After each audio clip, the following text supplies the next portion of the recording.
record on this computer. Okay, so I went to eksctl IO. Then I went to getting started, and then I went to usage. Okay, and then I went to getting, oh sorry, usage, yes, and then I went to somewhere here in IAM called as minimum IAM policies.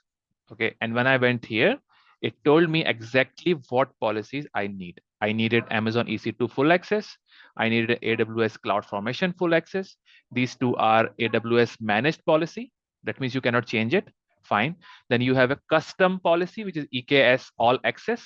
And then you have IAM limited access. So these four policies, if you apply, if you have, then it's enough to create the cluster, and then everything will just work there. Okay. Okay, यही नहीं पता था ना policy कौन सी add करनी है इसमें. Right, right. So जब now हम I'll यूज क्रिएट करते हैं तो ये मुझे नहीं पता था sir.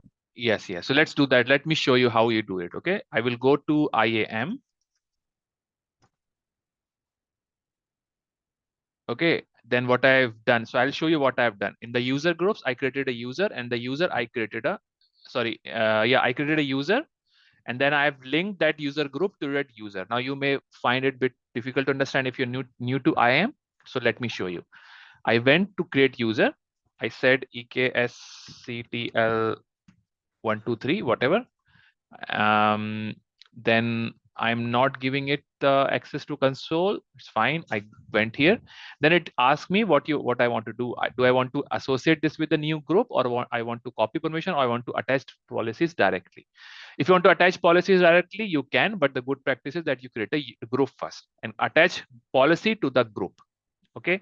So then let me cancel this first. Okay. I'll have to show you the groups. So I went to groups. Then I click on create group. And here I say eksctl group 123. Okay, I've already created it, but let me show that again.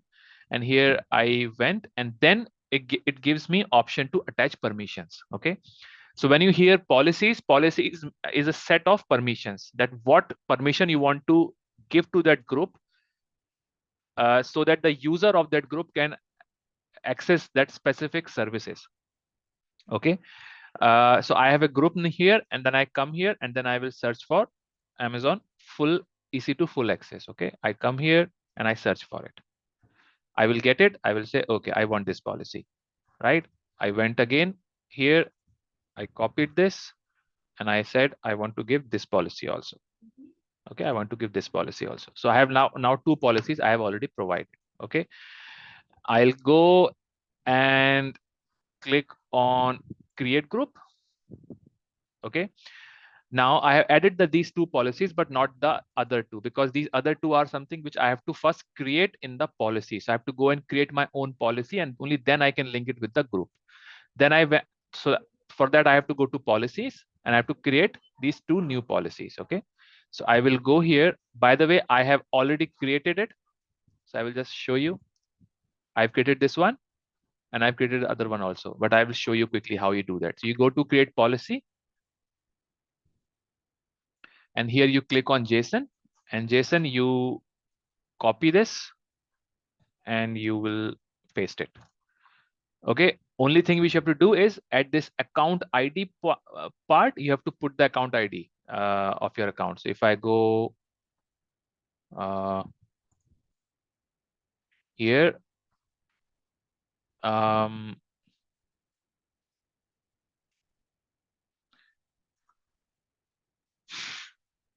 okay, here it tells me my AWS account ID. Okay, this is my account ID, for example. So I copy this and I'll come here and I will paste it here.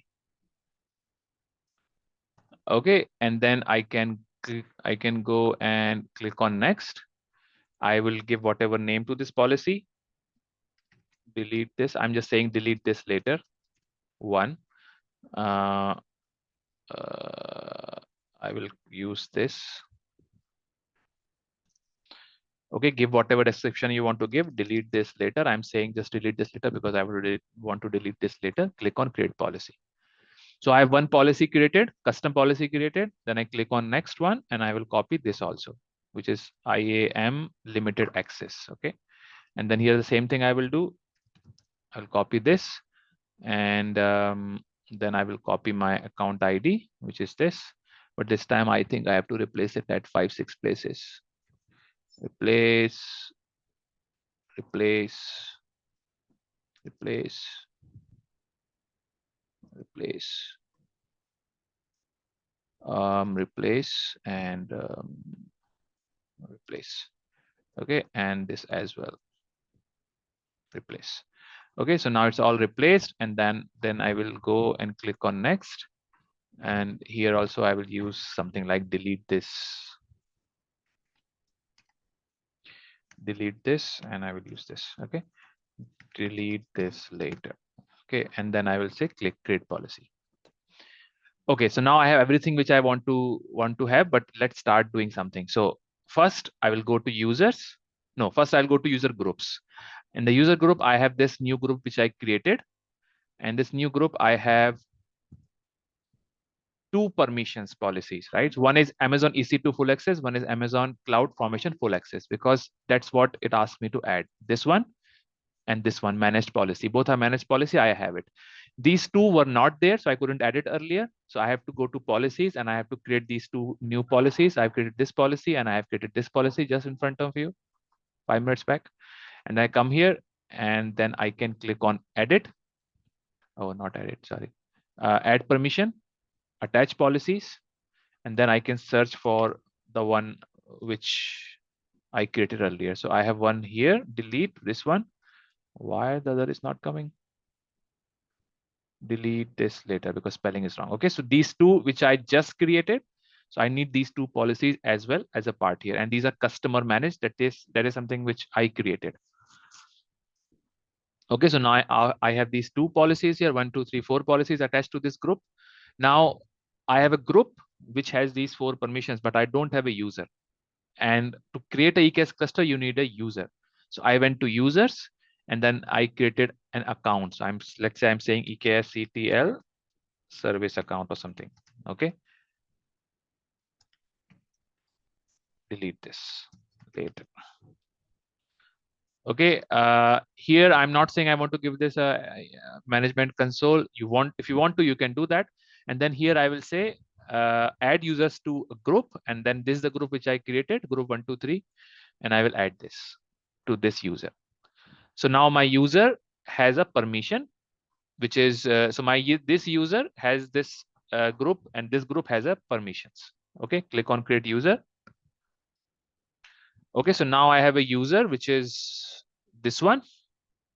Okay, and this actually will I can use to create a EKS cluster or interact with the EKS cluster. But there's a problem, that is this user doesn't have an access key. So I can go here and click on create access key. Now there are different ways of doing it, different use cases. If you select individual, then it will say, hey, don't do this, do something else. If you say that no, then try doing this. It wants you that you don't use this access key and secret key because it's not considered to be safer. There are better alternatives. But for now, for our simpler use case, I say other. Even if you select all this, doesn't mean that it will not let you do it. It's just giving you some alternatives. That's the reason it has classified it like this. But you click on other, and when you do this, then you will get click on next. I say eksctl tag or whatever, and click on like this, and then you will get the access key and you will get the secret key. Once you get the access key and you get the secret access key, then you have to go back here. Okay, and then you have to export it, keep it somewhere. So usually the folder where you can do that is in your root folder. You will have a folder called as .aws. Inside that you have a file called as credentials file or config file and credentials file. You can put these two things there under default profile. Okay, I haven't done that. What I usually use is something called as envarc. This is a utility which I use where I don't have to put that anywhere else, because I just want to load it in my environment when I'm in that folder. So the moment I come inside my IAC folder, it gives me my variables are automatically loaded into the shell. So there's a concept which I use, something called as DIRENV. You can also use this, search this, and then you can install it. Good thing about this is in this folder, my IAC, for example, I'm in my, I'm in my IAC, CLER, clear. I'm here, and if I search for, let's say I say echo, and I say AWS access key ID, okay, it shows me. And the moment I go out, it says unloading, right? And if I do it now again, it doesn't show me. Okay, so this is a feature I use, which is a utility I use called as DIRENV. That you can download it yourself. I'm not sure if it is available on Windows, but on Linux for sure it's there and it's widely used anyway. Okay, so then once you have these key IDs with you, once you have this access key and secret key with you, you can come here and then you can export it. Once you export it, either you do this envrc or you can manually export it. You can manually say export this this value equal to its actual value, and then you can run any command. And then you can run any command from there within that shell. And when I say any command, we are trying to use the eksctl, isn't it? So you can then run eksctl create cluster, and that's what actually I have done. Do I have a, I don't have it here. Okay, so that is I think enough, and that is exactly what I've used to create my EKS cluster, which is here. Okay, so if I go here and if I come here, I go to resources, I do this, I will not see anything. If anyone has faced this and wondering why, can anyone answer why it is happening? Because someone actually also have raised this, that when I look here, it doesn't show. Anyone knows why it's happening? No? Okay. So if you don't know why it's happening, and if you have faced this is because I have used some other account to create it, but I'm logged in as a root or some other user. So here it's very clearly saying this. Your current IAM principal does not have access to Kubernetes objects on this cluster. That means you cannot see any objects in the cluster when you're logged in with this user, which I'm currently logged in. I'm logged in as a root, but I've created the cluster with some other user. So this eksctl and Kubernetes has this feature that it associates the object with that specific RBAC of AWS. Okay, so since I don't Yeah, have, I'm facing the same problem yesterday, sir. yes, so That's why I'm using root user. yeah, okay, so root user is okay. You can use your root user, but the good practice is that you try using these kind of users where you have defined specific boundaries, specific policies, and unrestricted only to do Right. certain thing. Okay, so this is what I have done, and this works. And I think I will mark this task as done because someone asked me this long back, like 2-3 weeks back, and I was not able to do this before. And yesterday itself, I did this, and it's working for me. So these are the steps I have taken, and you can do the same. Thank you so Okay. much, sir. Okay, so you have, just to summarize, you have users, you have user groups, you have policies. User policies is where it's written what is allowed for this user. Then you link the policies to the user groups, and then you have users which you link to user groups. So once you get the user, you create the access ID and secret ID, and then you can use it to create your EKS cluster. Okay, and for the EKS cluster part, I have kept it here. There's a file called as cluster.yaml file. And when I want to create an EKS cluster from here,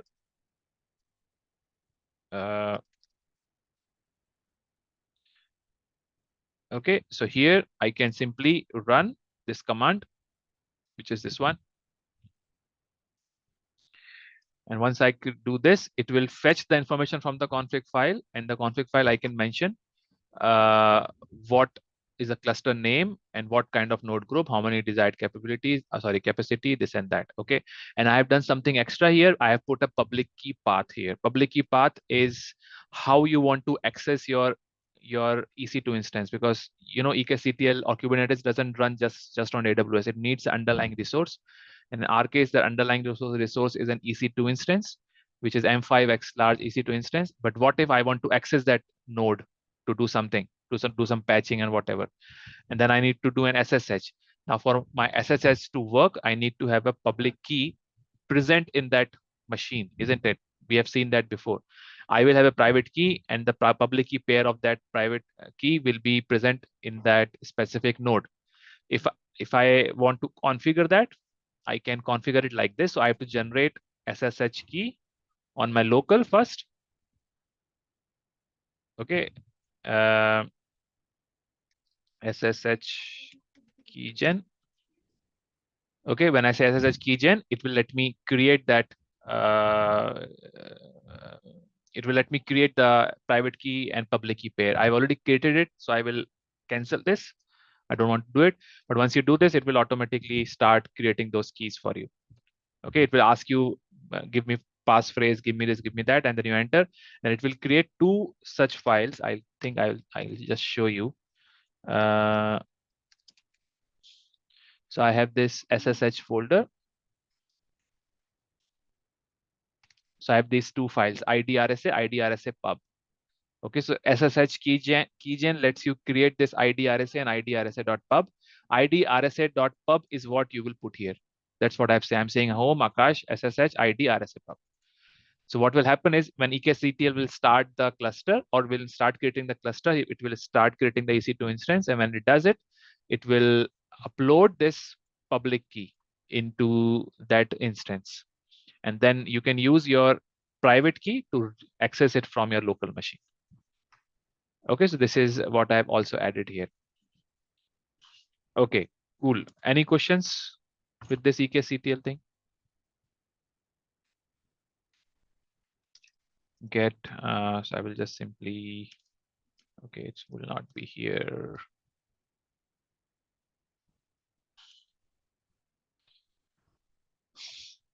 Okay.